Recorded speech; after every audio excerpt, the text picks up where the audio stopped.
Good afternoon. I'd like to thank you for joining me today. My name is Tom Brennan, and I'd like to present to you some content that was requested by the FNG team. So, quick overview as to who I am. My name is Tom Brennan. I've been on the customer side as well as the practitioner side now for over 2 decades. I'm involved in lots of professional associations that I contribute a lot of my time to, and as it pertains to standards and best practices, and going through each one of them might provide you a little bit of insight. The Open Web Application Security Project, I recently served as a global vice chairman for the last 7 years. And I'm a very active chapter leader in New York City and also in New Jersey since 2004. OWASP Foundation has about 220 chapters around the world, about 43,000 community members. We produce best practices and code that's used and referenced by organizations all over the world, including FFIEC and NSA and INISA and many other organizations. Reference a lot of the great work done by people involved in the OWASP Foundation. I also recently served on the Council for Cybersecurity. The Council for Cybersecurity is focused on building things like the top 20 security controls that you may be familiar with, or recently the Workforce Development Program. This research, led conclusional information relative to the workforce and where we're going in that particular space. For ISC Squared, I've been contributing with that organization for quite some time. If you are a individual that holds a certification such as a CISSP or a CSSLP, I contribute my time to help make the standard better in test writing exercises and in task workshops, etc. And I'm really happy to contribute to that body of knowledge. As part of the ILTA, the International Legal and Technology Association, it's always good to collaborate with the other side of the house. When I say that, I mean folks that are not necessarily technical, but are involved in the legal practices and policies that shape sort of where we're going. I like to communicate with these individuals and debate or discuss some of the technical components and relative to the way the law is applied to it. Obviously, I'm not a lawyer, but I did sleep in a Holiday Inn last night, so sometimes I have some good feedback for the legal conversations. But I do enjoy the technical discussions as well as intellectual discussions around where we're going as an industry for things such as CFAA and how that would modify, or if it's modified, how that would directly impact individuals that write open source tools or projects and things of that nature that are used by bad guys, as just one example. This year, 2015, I was appointed to the NGIT advisory board for the Capstone project under Professor El-Jabari. That's been a very rewarding exercise, assisting students to come into the workforce with additional skills and knowledge, hands-on, with how to be best positioned. Where some of the capstone projects are sprints that are associated with even OWASP projects that help people get hands-on working exercise to build and develop new projects. So that's been a very rewarding opportunity. And recently, in my past, I've been a part of the FBI IntraGuard program here in New Jersey. That's kind of where I cut my teeth in the volunteer space and served on that board of directors for 2 years. And really learned a lot from different folks involved in both law enforcement as well as the commercial organizations focused around critical infrastructure here in the New York City metropolitan area. I'm a Marine. I like to profess that the honor and integrity stuff is still with me. It's very important to me to make sure that not only do my children have the opportunity to experiment and learn, but software is certainly going to be part of their everyday. With 4 kids, my oldest now being about 21 and my youngest being about 8, it's a wide variety of experiences in the personal space, and I lend a lot of that into what I do on a day-to-day basis. So the agenda for tonight is to talk a little about FNG and the questions that they directly asked me. The solicitation was, hey, would you be coming to New York City and provide some speaking about cybersecurity? I said, sure. Is there a particular topic that you'd like to cover, since I do have a pretty wide background and can dive deep in different areas? And after they came back with questions, I was happy to see the questions that allowed me to kind of dive into these particular areas around cyber threats, program planning, oversight, communications, and breach, which is a very large and wide area. So being able to dive into these particular areas and provide my 2 cents, I think, is a good exercise, and I hope you find it rewarding as well. I would like to start off, though, by a little bit of a brain teaser or a twister, which is a conversation which is you walk into a room, and Peter Herzog from ISOCOM has probably canned this demonstration the best as part of his analogy of thinking outside the box. But when you walk into a room and there's nothing there except a light bulb hanging from the ceiling, how many different ways can you think of to shut off the light? So as you ponder that for a minute, some people might come up with, well, reach over and hit the switch on the wall, or maybe take off your shoe and throw it at the light bulb, or perhaps cause another disruption by shorting out a circuit that's maybe on the wall, which would cause the circuit to overload and pop the breaker and shut off the light. Or maybe go ahead and try to not pay your bill and have the electric company shut it down. As you look at these different ways to shut off a simple light bulb, where that means, or say what that means in information security is, you have to always have your hat on of, thinking evil, but doing good. A lot of folks, as we build security into systems, are so focused on building functionality and complex sort of workflows that sometimes things like thinking evil is overlooked. So the concept of threat modeling will come up several times, but think of this as we approach these different areas, and always keep that in the beginning, keep that in your mind. So the first question that F&G gave to us, which was, what are the top 5 cybersecurity risks for a given organization, and how does it vary across organizations? A pretty wide question, I think. And I did my best to try to answer this question going backwards. So using a Dave Letterman top 10 list, I'll use the top 5 here. I would start off number 5 being people. People certainly are the weak link in most of the chains, right? The confidentiality that is violated by individuals by giving information that they should not be, relative to, let's say, an education program that they should be educated as to what confidentially means to the business, what information should not be disclosed outside of the people that have a need to know. Simply breaches in confidentiality happen all the time. If you've ever been on a subway train or walking behind someone in New York City or at a bar when people talk too loudly about M&As or opportunities that are happening, those are a great example of breaches of confidentiality that potentially could affect an organization. Integrity, this goes back to the character, it goes back to the individual. Certainly if that individual can be influenced to compromise their integrity for, let's say, a monetary value, that can have deep impact to the business. And certainly availability, if I can cause disruption as the attacker to the individual, perhaps making their family or their possessions disrupted, then I may be able to impact the availability of them to do their job. When I talk about that, I also want to point out things like diplomatic immunity, meaning that an individual inside an organization, regardless of role, sometimes can have way too much access, right? Too much privilege.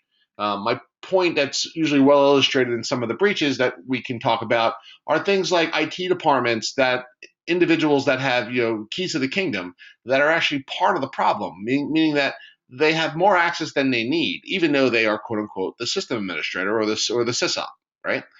Being able to access shares, permissions, files, data, information at that level is not necessarily necessary. They don't have the need to know to have access to materials that is outside their scope of responsibility. So the premise of having individuals that have large amounts of access is not necessarily for a systems operation perspective. It's more of poor administration, in my opinion. Segregation of duties would fall into that discussion as well, right? Or basically having access to components, being able to be put into, let's call it compartmentalized access or enclaves, is a useful discussion as well.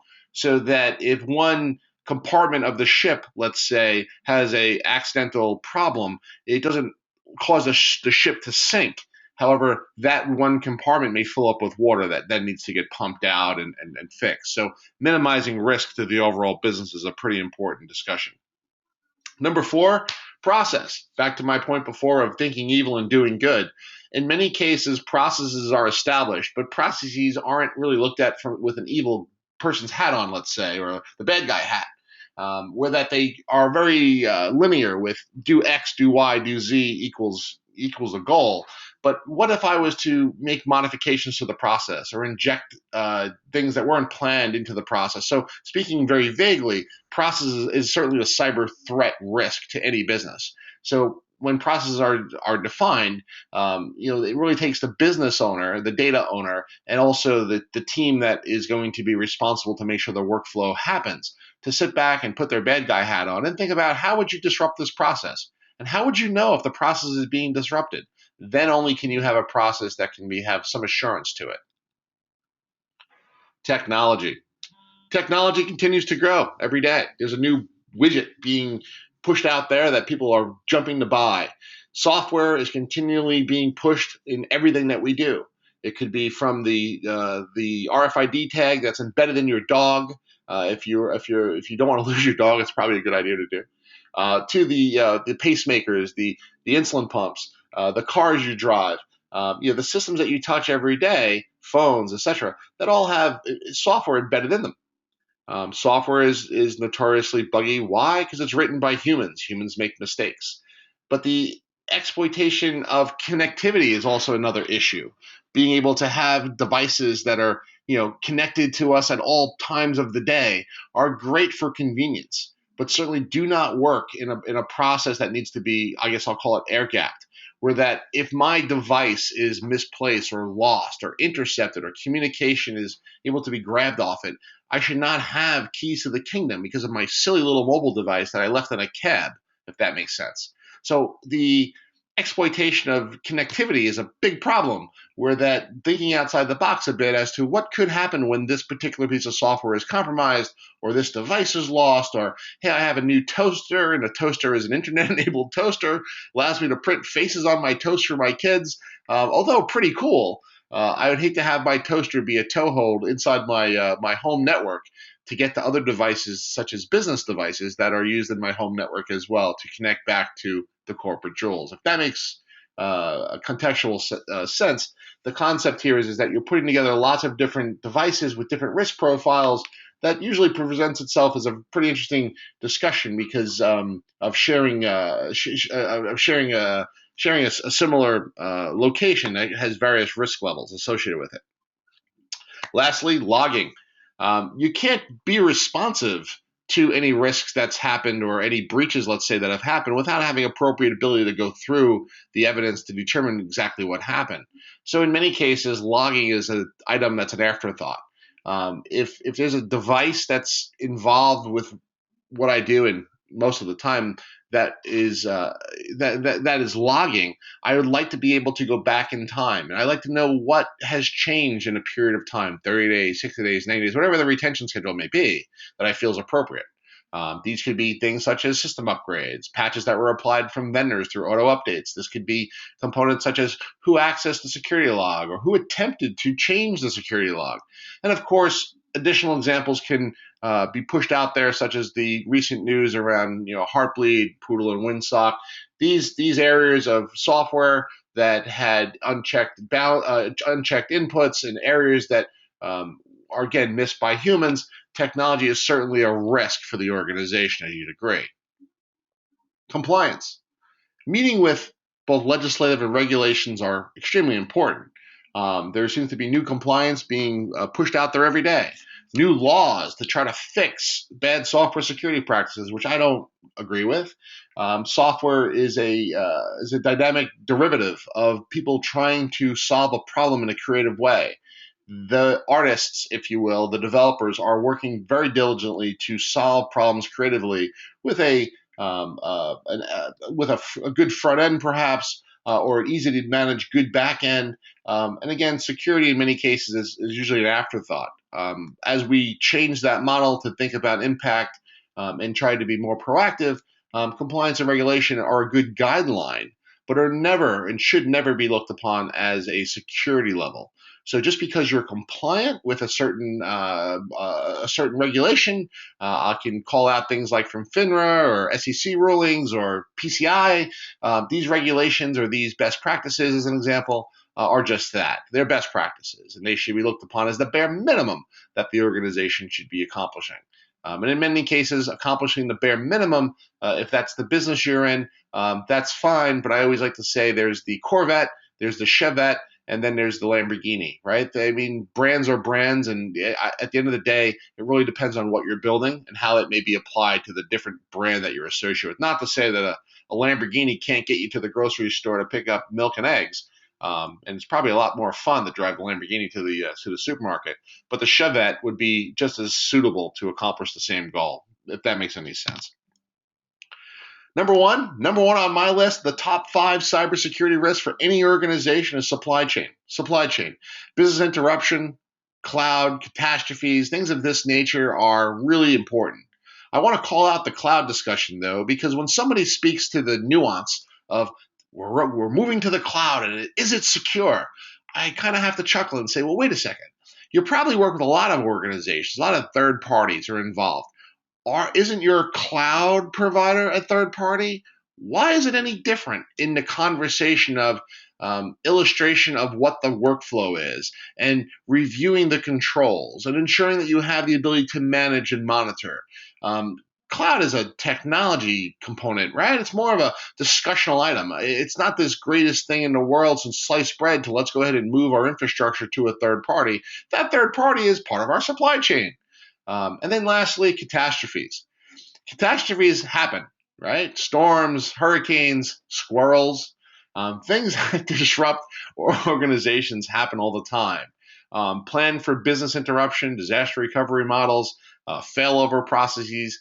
These are really important in a supply chain. If you happen to be in the business of making automobiles, what happens if the supplier that makes ashtrays or lighters or the steering wheel for the vehicle have a supply chain interruption of a process, meaning that impacts a delivery schedule? You're probably not going to be pushing out many cars if they don't have steering wheels, if that makes any sense. So having go-to plans is very, very important. So those are my top 5 security risks. Question number 2 presented was what external and internal threats should be considered when planning a cybersecurity program? Well,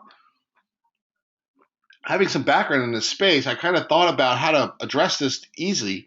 And what I would kind of say is let's look at our current state. If we look at our current state, we can agree that based on the Verizon data breach report, I'll use that as a great reference, but I would also encourage you to look at other breach reports. There's some great breach reports out there and other reports from Deloitte and KPMG and Trustwave and just about everybody under the sun that produces a widget or a service. Again, all the reports are very, very useful, but I think you'd find some commonality across them. And now you want to call that out.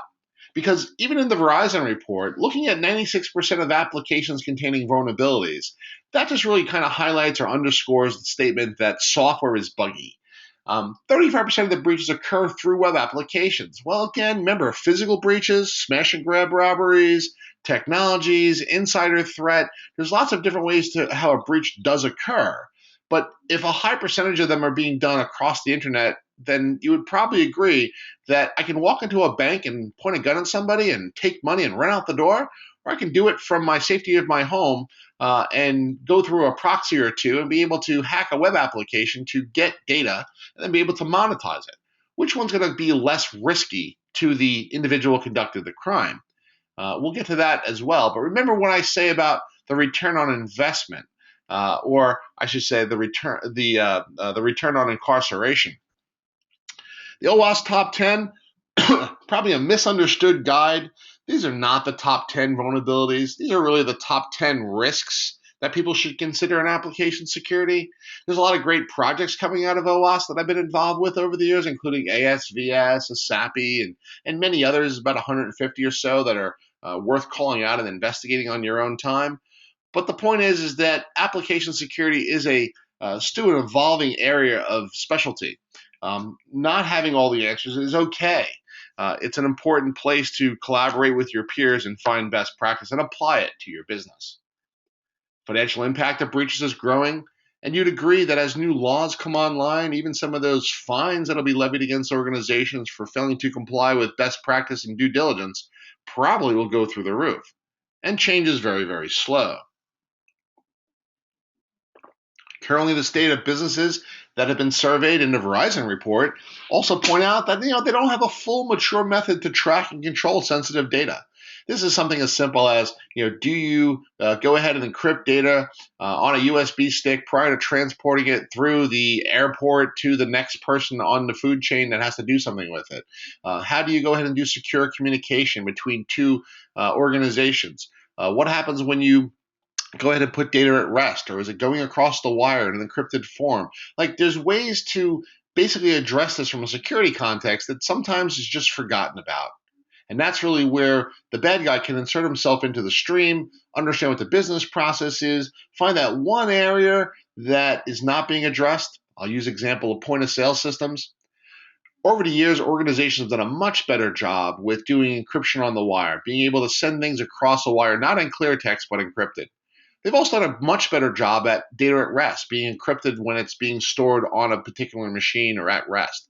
But in a point of sale world, remember that things like processing data happen where they unencrypt the data from at rest and process it in memory. Well, in memory is when data is in the clear.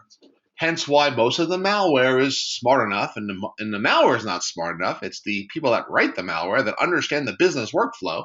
They're going to hook into processes and look for memory that has data being processed in the clear, and then grab it and write it out to a file and exfil it out of your business. They may not even write it to a file, by the way. It may just be written out directly to a command and control device that'll be able to receive it on the other side.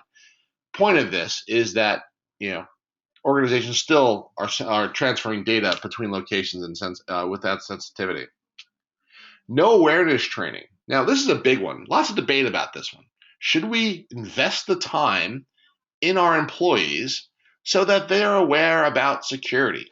Well, I like to look at the analogy of the CFO that says if we spend lots and lots of money on time and energy to go ahead and educate our staff, well, maybe they'll leave and go somewhere else and maybe get a better job.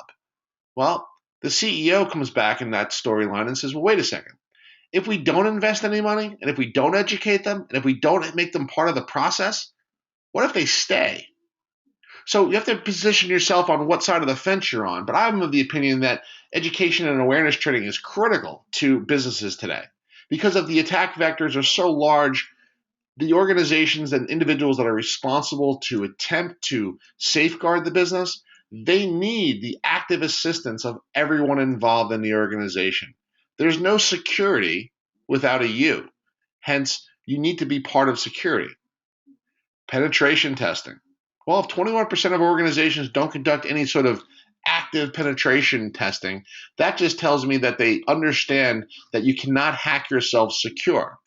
Meaning, we can go ahead and conduct security operations or pen testing on an every single day basis of a device or a system or a process, and that's not going to make the organization 100% secure.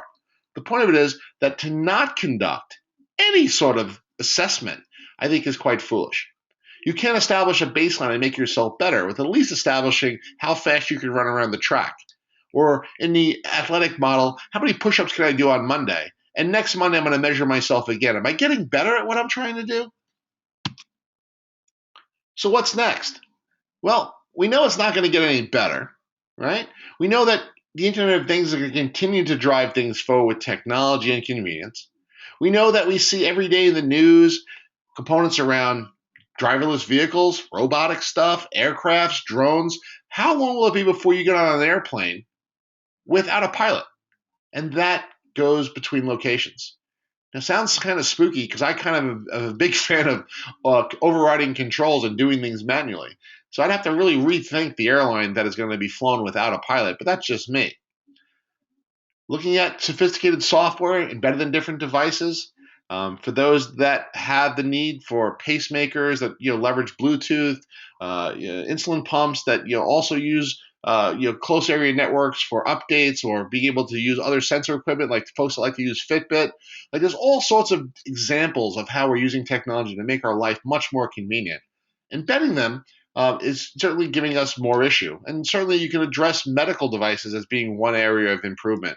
I recently worked on some projects in the medical space, and was kind of shocked to see some of the secure software development practices that just weren't as tolerant as I would like to see from my comparison to what I've done in the financial services markets. So there's a lot of work to do there, in my opinion. If we look at the discussion relative to impacts to business, I kind of like to look at stock prices. I've yet to lose money on investments on organizations that have been breached. I won't say that I've invested on every single one of them, so that's probably not a good measurement.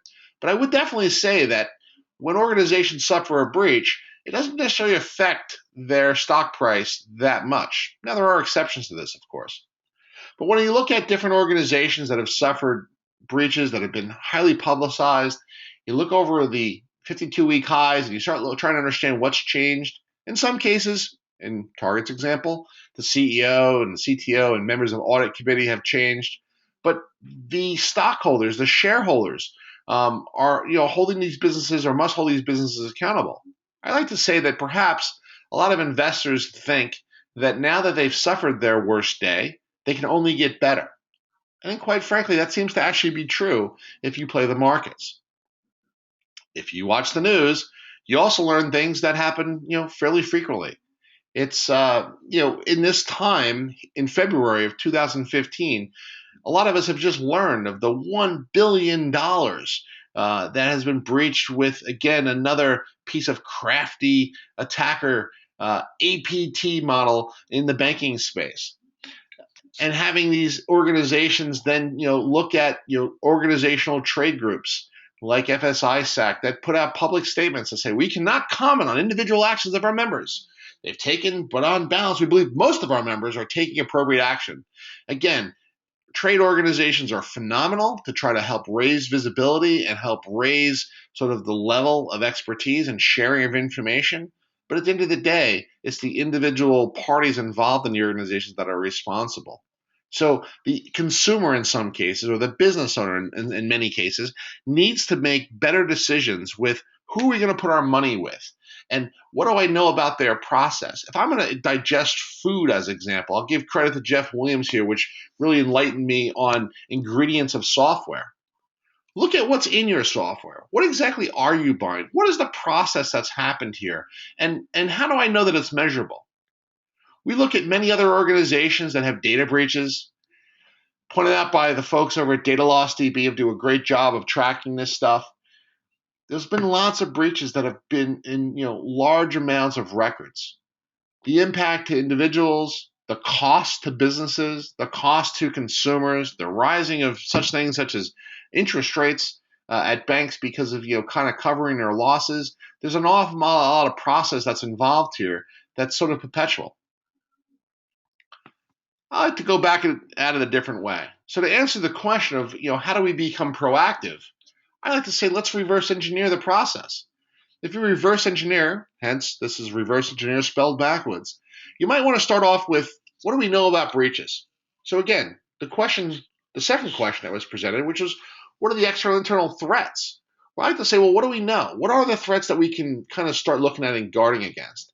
So if I look at being able to look at access to unauthorized administrative controls. This is like, for example, if you have a control port on a web application, it runs on port 8080, and for some reason it's able to be accessed from the internet, which should never happen. Well, then I'd want to know every single time somebody tries to attach to my web application on port 8080. Perhaps it's a command and control port that's used that should not be public facing.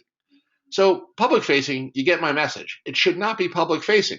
Hence, everybody should not be connecting to it. Now, why is it that in many organizations you can connect to that port on the inside of the network and still access the device and then brute force your way through? So if I was able to get inside the network, again, able to hack my way into the business, I would still be able to potentially access this. So some of these little simple things is I want that logged. I want to know when that happens.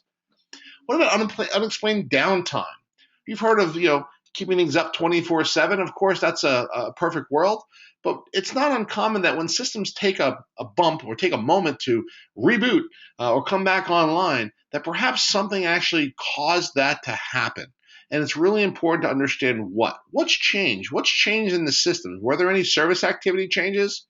Was there any controls that were adjusted, such as antivirus or malware controls that were adjusted that are no longer now running?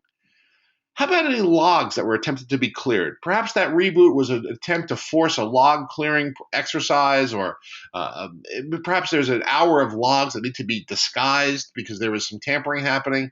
These are areas that, again, you want to pay really, really close attention to. Origin of logon. If your user base seems simple enough to talk about, if your user base happens to live in Kansas and they happen to connect to their systems from Kansas, and you can agree that most of this traffic is coming from Kansas, you have to make a very simple decision. Should traffic come from anywhere other than Kansas? Well, perhaps there's people that travel. Is there a lot of them? Well, should traffic be coming from organizations around the world that we can tie connectivity back to, such as I don't know, Uzbekistan? Is there such a place? Is it coming out of Nigeria? Is it coming out of an area of the world that we can seem to be questionable? Is it tied to the RBN Russian Business Network address space that's well known and defined? Is there particular areas that we're looking at connectivity from that shouldn't happen? And if so, we should be throwing flags. Again, if you can protect yourself from these known internal and external threats, then you can fight better. Risk of incarceration. Again, if I'm a bad guy and I like to think evil and do good, I have to go ahead and put myself in the bad guy's shoes. How hard is it going to be for this person to accomplish this breach? Are they going to need special skills, special tools? Are they going to be the 1%ers in the world that can write code on the fly to go ahead and cause disruption and chaos? And if so, what controls can I put in place? Again, what controls or enclaves can I put in place that's going to compartmentalize my data, such as a ship, so that again, you flood compartment by compartment, but it's not going to cause my entire ship to take a hit and sink? If I can stop an attacker in his attempt to breach my perimeter, I have won. And a lot of organizations put all their eggs in one basket by spending lots of money on their defensive techniques that are on the perimeter. I think that's a mistake. A lot of organizations don't look at propagation from system to system when you have to assume you will be breached. Lots of ways to do it, and we can talk through a couple of them. What if the organization is unable to identify a bad guy on the inside that's looking for the treasure? He's trying to find the booty, and he happens to find, the cure for cancer, the database that contains all the credit card numbers, the intellectual property, or the launch codes for some secret system. At the end of the day, being able to bounce around within an organization without being tracked or controlled or being able to be put in a box is allowing the attacker to go forward and conquer. And lastly, he has to be able to get out. He may have physical people inside that are going to exfil the data and bring it down to a electronic device and walk out the building with it. Or perhaps they're going to remote shell from within the business and they're going to need to exfil it out over, let's say, port 22 or over port 443 because they want to use the encryption of HTTPS to filter the data outside of the business, since everybody uses HTTPS these days.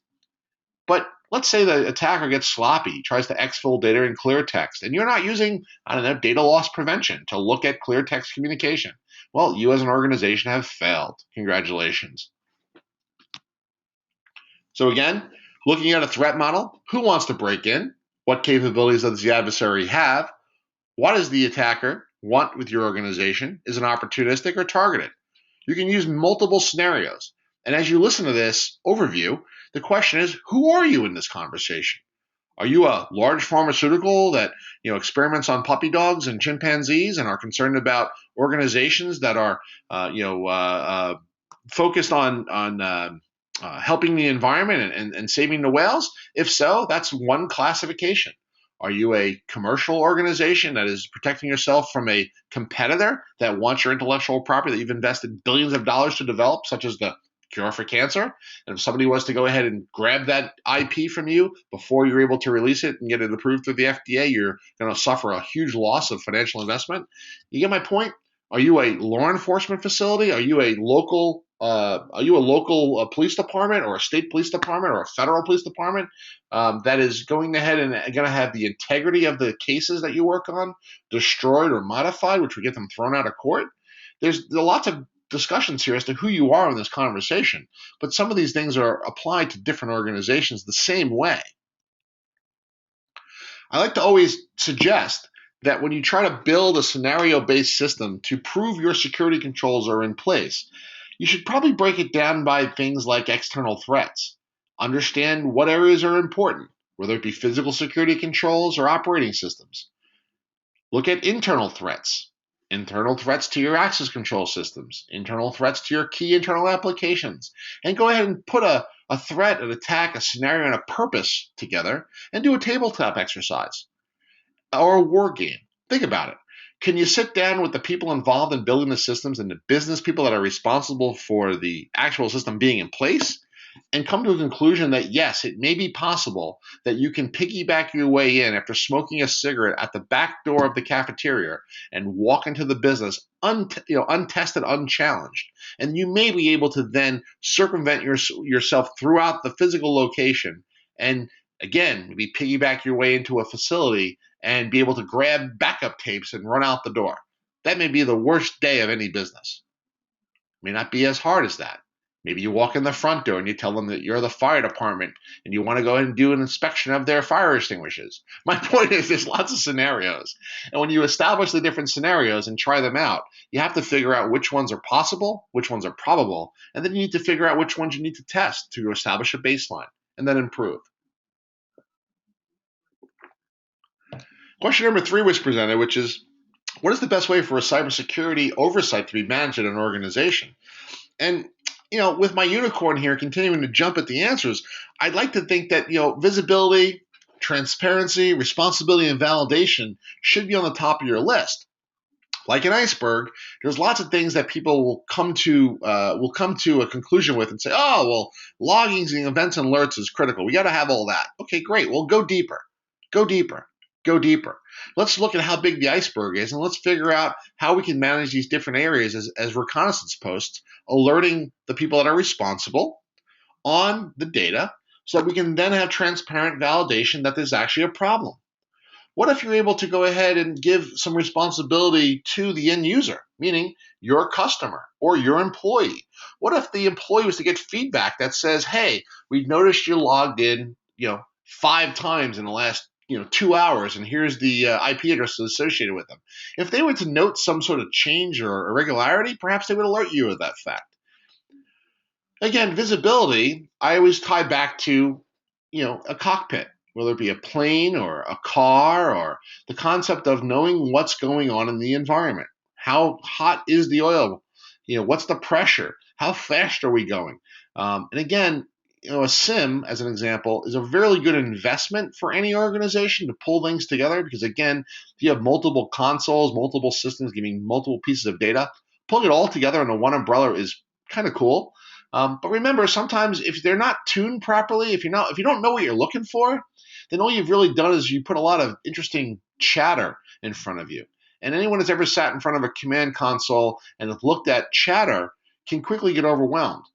When you look at like a managed security services provider as an example, when you choose those organizations as an example, it's very important that you do a physical site review and understand what their process is. If a managed security services provider has, 100 clients or more, or even less, what does their dashboard look like? Are they just waiting for noise to react? Are they looking at a console with human eyes with millions of alerts on a daily basis, trying to pick out that one thing that might be interesting to your business? Visibility is really, really important. I can't stress enough that having the tools and investing in shelfware to have a pretty box on your screen that says, yep, things are good, things are green, that should not give you comfort. It should give you a false sense of security. So again, SIMs, very good. Tuning, very important. Transparency, to my point. Having the ability to know what's going on within the organization. I know that most organizations want to limit the transparency of transactions and data and process and flow for the purposes of compartmentalizing different jobs and positions. And that's fine. What I'm saying here is that it's important to make sure that there is some correlation between information so that the transparency in the process can be used and can be effectively measured. I have a good background in software security, so I like to look at the software security development lifecycle as an example here. And when I say that you map it out and you kind of understand sort of ahead of time what are your security requirements in an application. As an example, if you're going to take input from a user on the internet as an example, my question is, what type of input should I expect?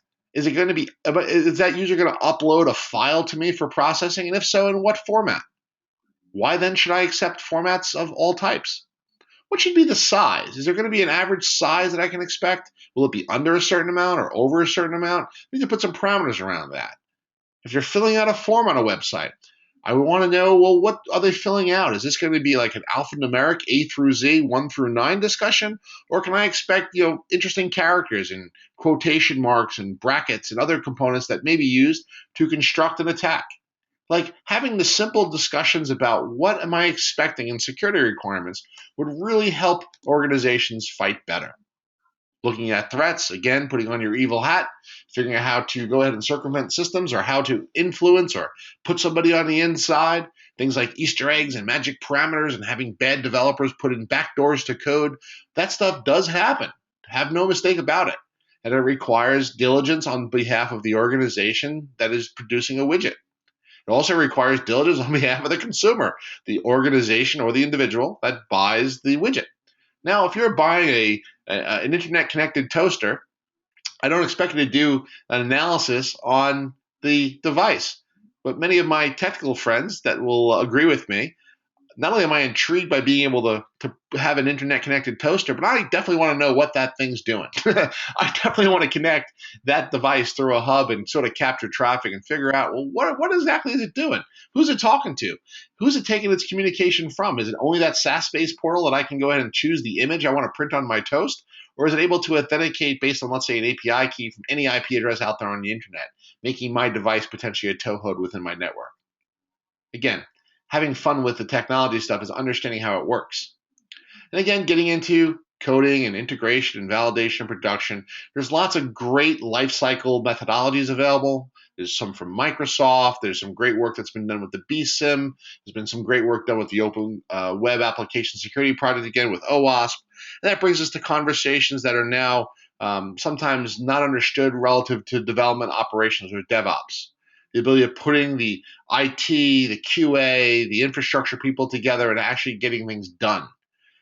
The days of being siloed, that the problem is not mine, is over. There's not enough people, time, or budget to have those arguments inside organizations. It used to be hilarious to watch, oh, the application's down again. Let's call the developers. Well, it's not the developers' problem, it's the infrastructure. Well, come on, guys, let's get on the same page and start being part of the solution, because that's the only way businesses can compete. How should a company communicate cybersecurity policies to their employees? Great question. In my opinion, I think that gamification is kind of important. Well, so do others. But at the end of the day, it's really about the individual. It's really about involving people in the process to make them, I feel, part of the solution. Again, the security discussion is important for each one of us, both on a personal level and on a corporate level. For many of us, we use a 4 or 5 or 6 digit PIN number for an ATM machine, and that number is, not very complex. It's a numerical value. Why should the number that protects my currency or my money in a bank or an ATM machine, you expect me to have a password that's going to be more secure to that for your business? In many cases, people don't do that because it goes against their human nature. But I would point out that if we can make the user more better part of the process, you would get huge rewards. I'm not of the camp that says don't teach the users because the users are stupid or they're not involved in a security process. Security should be the wheels on the car, or better yet, it should be the brakes on the car. It shouldn't be the car. It should be a component that's behind the scenes, right? So let's give our users a daily reminder. Let's give them a sort of an analysis of saying, hey, we've noticed that this has happened because you're doing it. if they look at it and can validate, wow, not only am I being watched, which is permissible, by the way, but I'm actually being able to look and point out areas that, you know what, I don't think I really did log into a system at 2 o'clock in the morning from this address or from this country. Maybe I should report that. They become part of the process. Or if their business is that if they're part of a workflow, then give them situation reports as to what's been processed in the last 24 hours. Make them part of the process. Now, although some of us do that, I think that if you would be part of the process as an individual, you're going to be a lot more inclined to take responsibility. In addition to having, ongoing assessment and awareness reports. In my analogy before of, smoking a cigarette behind the cafeteria and walking in through the door, when somebody challenges you and says, I'm sorry, do I know you? What department are you in? Do you have a badge? They should be rewarded for that. And the audit department, the individuals in security, the third parties, whatever, it should be an opportunity to kind of reward people that they're actually doing the job to protect the business. It is actually, in many cases, a family business, right? People don't usually remember the work that they've done over the years. They remember the people that they worked with. So use the people concept to say, hey, we're all on the same team here. We realize that an outsider can cause us some disruption or pain. And quite frankly, it might even cause us to lose our jobs because the company goes out of business. So it's take everybody's opportunity to do their part to make it right. I'm a big supporter of wargaming, meaning up for.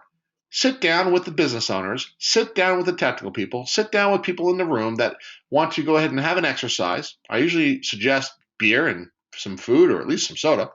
But sit down and now let's have a conversation. Let's break the room up into two different groups of people, a blue team and a red team. The blue team is going to be responsible for operations and keeping things up and normal and making sure that all the different things are happening that's going to allow a process to work. Now, very quickly, the guys that pick the red card out of the group, and again, you can play this in sort of a role-playing model, which is kind of fun. The guys that are now on the red team, they're going to come out with these really crazy off-the-wall ideas about how to disrupt that blue team's process. Now, what if you go ahead and did a physical conversation? You went outside the conference room and you finished lunch and you actually did it. You might learn a lot. And that would be level one, because that's going to be people that are not trained in that space to do it effectively, meaning that they're not third parties perhaps that are hacking systems every day for many different clients and bringing worlds of experiences to you. So take a look at a lot of the organizations that provide those sort of services, and it's probably worth your time to rotate them. If you look at FFIEC guidelines, you probably want to rotate them at least every 2 years. Nothing like being told the same problem over and over again by the same person. Sometimes it's good to try somebody else. And then, of course, including the blue ink signatures. On an annual basis, having your employees physically sign off on something. I don't mean a 20-page document. I think it's really important to have acknowledgement and personal investment in anything you do. So just simply ask people to say, hey, we don't want you to sign this document if you haven't read the policy. We really don't. But we do need you to sign off as an HR process that you understand what you're responsible for, what your responsibilities are in security. And when you're tested, and if you're tested, and if you fail more than once, twice, 3 times, that might be a reason for that. We might need to upgrade that bottom 10%. So again, make people part of the process. And of course, gold stars for the folks that take an active role, right? Security is not security's job only. It's everybody's job, in my opinion. Last question on the list, number 5. What happens when a breach occurs? What types of responses or protocols should be in place? Well, this is a pretty wide topic. So I'd like to try to respond to that by giving some sort of background here. In my past, I've worked with a lot of great teams of people. And we came up with kind of a conclusion that after hundreds of application breaches and hundreds of network breaches and lots of incident response projects, that most organizations had been breached for as much as 3 years prior to going on site. Meaning you make your phone call after you've detected a problem, after you know that you need help, and you call somebody in who has expertise to provide you with the data that you need to recover from this problem. And when you look at the logs and the systems and the process and the infiltration points, and you try to backtrace this, on average, or I should say, it's not uncommon to find that organizations have been breached for many years. In some cases, about 250 days was an average, but 3 years is not uncommon. So that means that there's organizations out there today that are breached that just don't know it. I'll put my bad guy hat on. My job is to break into your company as a bad guy and not go to jail. My job is to be as quiet as possible. My job is to increase my access to your systems as much as I need to have access to them. Am I accessing them for intellectual property? Am I accessing them for information? Am I accessing them for, free items? Maybe I'm trying to get free movies or access to free content or something to that effect. I don't want to make a lot of noise because if you shut me down, you're probably going to put me in jail because it's obviously a breach of your confidentiality, your integrity, and you probably have recourse. So I really want to be as stealthy as possible for as long as possible. Now, whether I'm listening to communication and doing things as a result of it, or I'm just in your stuff because I kind of get a kick out of it, the point of it is that organizations are typically alerted based on regulatory advisory. For example, if Jimmy Joe Bob's barbecue house, and if there is one, I apologize for using your name. But if there is a barbecue steakhouse that 20,000 people have had their credit card breaches of, and that's the common point, that's when a regulatory body can point out and say, hey, we have all of these breaches coming from the same merchant. And then the card brands, of course, will alert the banks, and the banks will alert the merchant, because who's going to lose in this conversation? Is it the individual? Well, they're probably going to lose some time. They're going to be disrupted. They're going to have to now reset their credit card number and have to, do all that sort of fun stuff, which I think time equates to money. But the merchant may be out a lot of, maybe out a lot of barbecue, or the bank might be out a lot of money, right? So as you follow the food chain up there, the regulatory advisors are important. What about having good relations with law enforcement? During the course of an investigation of taking down large volumes of spam, we came across bad guys that had databases for your company.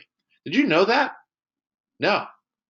Well, having a knock on the door from your local Secret Service or your FBI SA is usually a good thing, because those folks are there to help you be better, right? They're investigating other crimes, and if in fact they come across your data or information in a confidential way, they want to talk to you about it and say, hey, we found information about your business. You may be compromised. And a lot of times that's how organizations get tipped off to the point that they've been compromised. A low number of organizations, or a low percentage of organizations, actually identify breaches themselves. Public disclosure. Think about this for a minute. Public disclosure, somebody could drop information and say, hey, here's the database of all the names and all the passwords for some online transactional trading company. And I'm going to drop it in a paste bin, which is pretty well known, or any other sort of place to share data. Or perhaps I put it out on the web, or again, I can do all sorts of different things with the data to raise visibility for it. But public disclosure is you've just been handed your ass on a platter. Your systems have been breached, and now public disclosure is there. So let's back up. Before we can talk about what happens when a breach occurs and what types of responses are appropriate, we should probably define a couple things. So before the shit hits a fan, let's talk about it. What's the definition of a security breach? What is the employee's responsibility in the breach? How will they notify the organization that they suspect a problem? How does the organization respond to said problem? What if we look at the other discussion of categories? Let's put things into different categories as we build our plan, right? Again, you want to be proactive here and build your plan before you need it. So is there categories? Well, maybe. Depends on how you like to build your plans. I'm not saying this is one plan fits all. I'm just suggesting that you might want to put things in a category one, that this could be a process control system that's compromised, that can blow up on the manufacturing floor and potentially harm somebody or kill them. That's probably a category one, at least in my book. And even in human life, sometimes there is acceptable loss. I understand that. But the idea is you still need to categorize things to understand a sensitive response. What if category 3 is a threat, an imminent threat to systems, right? They're being aggressively attacked or scanned or tested, and you see it underway. Denial of service is a good example of that. How do you respond to these things when they've been pointed out? So you can break them into categories, define process, and then of course it's always good to test your process. But my point is trying to kind of get your head around the elephant before the elephant comes knocking on the door. What's really important here is putting together, the A team. Got to have people on your team that you can trust. Got to have folks that you can go ahead and know who the team leader is, right? The risk manager, the business owner, the privacy attorneys, the official record keeper. That's probably the most important person in the whole group. Because without good records, how do you know, how can you string together and tell the story? Again, telling the story to enforcement, or telling the story to shareholders, or telling the story to the owners of the business or the business unit is really what it's all about. Somebody has to make a decision. Are you providing diligence? Are you completely outside the scope of being able to understand the impact of the threat? Again, working with organizations and having people on speed dial is very, very important, in my opinion. Having the A team on, available to you is useful, and hopefully you can utilize those individuals inside your organization to assemble and do mock exercises. Let's not forget, though, the chain of command. In the chain of command, the statement I would like to say is who's authorized to call an incident. If a user bubbles up a problem and it hits like a help desk ticket and says, hi, I locked myself out of an account, I need some help, and help desk checks on the account, and in fact it is logged out, but they've noticed a large number of attempts to change password, and they have a conversation with the employee, and the employee says, what do you mean? I've been on vacation for a week. Well, that might be a reason to escalate, right? At what point do we have to go ahead and ring the bell, right? And again, password lockouts and stuff is kind of silly. But what if it was more interesting? What if it was a public disclosure of a database? At what point and who is responsible to be the incident response team leader? Who's mobilizing the war room and saying, all right, guys, fall in. It's time to have a conversation that we all need to get on the same page here. And everybody has a role. The point of it is you don't want to get into a he said, she said discussion, and you certainly don't want to get into a roles and responsibility discussion in the heat of a crisis. There needs to be one person that has has the lead, and that should not be a third party. By the way, it needs to be the internal individual within the organization that is directly involved. I like to say that the CEO or even the chairman of the board is a good person in that role if they can do that, and if not, it should definitely be delegated to somebody that has that responsibility. What types of breaches? And again, criticality. It's important to define them ahead of time. These three do not possibly define every criticality, but I would think this is a great exercise to go through. I'm a big fan of honey nets. I'm a big fan of putting devices on networks for the purposes of tracking individuals, meaning if inside your organization you happen to sit down at a workstation and you double click on, let's say, network neighborhood if you're a Windows shop, and in network neighborhood you find a bunch of servers, and one of the servers is named payroll. Well, wouldn't that indicate to a casual observer that perhaps you've done a really bad job at naming your systems? But more importantly, why is Mary in the customer service group, or why is Dave in the audit team, or why is Chris in I don't know the manufacturing floor? Why are they attempting to hack into or connect to or map a drive to the server called payroll? Right? I'm not saying that those are the worst people in your organization. I'm just saying that they're probably poking around on systems which potentially could lead you to an understanding that this might be interesting. Let me track this. Let me kind of just identify a few folks that seem to have extra time in their day. Maybe I might want to have a conversation with them about accessing systems that they're approved to do. So again, honeynet activity is useful on the inside. What about on the outside? What about on the outside by putting up honeynets that allow individuals to, come attack me, bro. Come at me, right? And when they come knocking on the door, they're typically going to go down a path of finding areas to attack based on services and ports and vulnerable components. So let me give you a few of those. I'm not saying that organizations don't have legitimate vulnerabilities and misconfigurations and missing patches and things of that nature, but let's just say for argument that there's 5 of those on any given day. Okay, let's be realistic about it. So why don't I add another 10 to that, making a total of 15? If I have a total of 15 and the bad guy happens to latch into 5 or 6 or 7 or 8 of the ones that are out there by default that I put out there fishing, looking for bad guys, and I happen to discover somebody knocking on my door, I can ascertain, is it a bot that's just randomly checking things and scanning systems? Is it a worm that's looking for known exploitable components and trying to self-propagate? Or is it more of a slow and go type guy who's trying to attack to my device and trying to figure out where they can go? Again, putting them in criticality is a good example. So again, I think I hopefully explained the HoneyNet discussion. But when you start looking at criticality, it's important for your incident response process. If you looked at all of the different components that are there, there's a lot of great guidance. I've worked on some myself.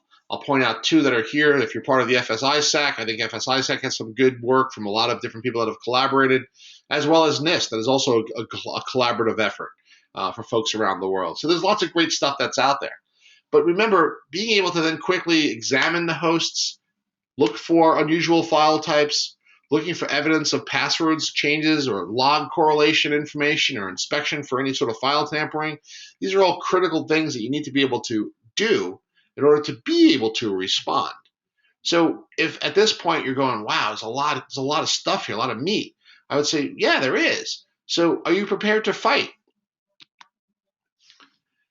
If you happen to be a part of any place in the U.S., and this presentation is targeted for the F&G guys here in New York, you also have to comply with your state regulations. Now, I live in New Jersey, but for you New York folks, you're going to deal not only with the New York state laws relative to breach notification, but you also, based on the data, have to deal with state laws that are pertaining to other individuals. Again, we have folks that are in California or folks that are in Florida or folks that are in Jersey. There may be other laws that are going to attach themselves to the conversation. So getting a handle on what your breach disclosure laws look like after you have your handle on it or before is probably wise. Because just by knowing what you have and what you could suffer and what the impact could be to your business when the problem happens, you're at least able to control the outcome. Nothing worse than lighting your hair on fire and trying to figure out how to put it out, right? Nothing worse. So the point is just being able to kind of be aware of these areas and kind of build your processes around the worst day takes a lot of time. It takes some skilled people that have been around the block, and you have them within your organization. It's time to enact them and have the conversation and invest in being more redundant in your organization's efforts. After all of that is when you start getting a lot of the who, what's, and why questions. A lot of people start asking questions about, well, when did it happen? How did it happen? How did it get influenced? How did they get in? What if this? What if that? How could it possibly affect this guy? What about those folks that are from a different country like Germany or other places that have other privacy laws or other organizations? Or it goes on and on and on. So I'm not saying it's possible to have answers to all of these questions, but there definitely needs to be a plan. And if you have a plan, then you certainly have not planned to fail. You've at least planned to respond. So I have a few questions for you now. A few questions for you that are probably going to come down from the board of directors at some time in the near future to you as an individual working within the organization that may be responsible for IT. Maybe you're on the legal team. Maybe you're part of you're part of a business group. So ask yourself these questions. What threats are really important to your business? Who wants or could want your data? Who are your competitors? I don't mean competitors in a friendly way. Who are the people that would be happy if they can get their hands on your information, right? It could be the individual identity theft hacker, or it could be a nation state, right? It could be an organized group of people that are putting their heads together to try to circumvent your business, or it could be a bunch of people that are going to leave your company and start their own company, right? What's connected? What are the most critical services and who runs them physically? Who are the people that run them? In some cases, people don't have this data handy, right? They don't have a good inventory of even what they have. Their concern is who runs it? I don't know, somebody in IT. Well, no, wrong. The IT guy facilitates the operation of the systems. Who runs them is the data owner. What industry and enforcement relationships are in place? Do you have relationships? Do you reach out to community groups? Do you participate in things like the FBI InfraGuard program or the HTCIA organization or the ISC squared chapters or the OWASP chapters? Do you take the time to go out to ISSA? Do you enjoy meeting with the folks from ISACA? There's lots of great professional associations. Encouraging your staff to attend these meetings and going out there and network and learn from other people is critical in this space. There's not enough people. There's not enough education available. There's not enough time. So by empowering your staff to say, you know what, Yeah, take a day a week or a day a month or a couple hours in the evening, and please go out to those events, support them. It's a good opportunity to network with others and socialize and have people talk through some of the issues in a, Chatham House rules way. Inbound vulnerability disclosure. What if you find a security flaw in an organization? I'll use a web application example. You go online to your favorite web application that you buy a lot of things from, and maybe you buy baskets or widgets or whatever it is, and you realize in the URL string you see something like company.com/user/item equals 2 question mark with a tag, and you decide to change the user path to admin path, and you press enter. And all of a sudden, you're now in an admin interface. Yeah, sometimes it's that easy. Direct object reference and being able to force browsing sometimes gives good results for the attacker. And perhaps now you're able to look at all the user accounts that are associated with this particular web application. Or perhaps you're able to modify pricing and you get a chuckle by changing a TV set from $1,000 to $1. By pressing enter there and sending that device to the back end, that TV may show up at your house. And yes, you have just committed a crime. So you have to kind of look at the ethics discussion here. But what if it was to be reported? What if the user was kind enough to say, you know what, I think I found something in your system that you might want to know about. I'm sure you do a lot of quality control. I'm sure you do a lot of pen testing, but maybe you missed this one. I like to say thank them. Getting free hacking in a good way isn't a bad thing. If your systems can't stand up to a bad guy knocking on the door, they better be able to send them to a good guy knocking on the door, because a bad guy is going to knock pretty quietly. The point of it is that embracing these vulnerability disclosures is important. And if you're a manufacturer that produces a product with that may suffer a breach because of a firmware or some embedded system, having the ability to have and work with the community, I think, is a very important process. So sending a bottle of scotch, Jameson's my preferred, or maybe you want to send a beer or a T-shirt. The point of it is that Google and Microsoft and others have proven that it's economically feasible to ask for assistance in helping to identify software security problems and areas of concern. It's a good use of time. And then lastly, have you ever conducted a mock exercise? Again, the red-blue team conversation earlier is a good example. Have you ever put people in a room and said, okay, guys, we're going to go through an exercise here over pizza and beer and just have a discussion? I need a business owner. I need that new intern who just started. I need that person in customer service. I need that executive. Let's just sit down here and have a conversation. And, Chatham House rules. How do we break our company? How do we, what could be our worst day? What would be the worst thing that could happen to us, and how would it happen? Come up with some scenarios, and then perhaps go do them. Maybe you don't need to do them. Maybe you just need to discuss them. Point of it is, there's lots of things you can do to make your organization fight better. And as a friend of mine, Chris Nickerson, once said, how do you know you're ready to fight unless you take a punch in the face? And I kind of had a chuckle and laugh and say, you know what? You're right. If you've never had that fist fight, you don't really know what your reaction is going to be. Are you going to get hit and fall down and cry like a baby and curl up into the fetal position? Or are you going to back up a step, wipe off the blood, and now you're angry? Depends how you like to fight. So there's never enough time, as Dan Geer has always said. So thank you in advance for yours. I think the unicorns, in fact, of security are actually real. They are simply fat rhinos. So the point of it is that if there's anything that we can help you with, I look forward to having a discussion. But in closing, I'd like to thank you for spending some time with me, and good luck. Cybersecurity is hard, and we're all in it together.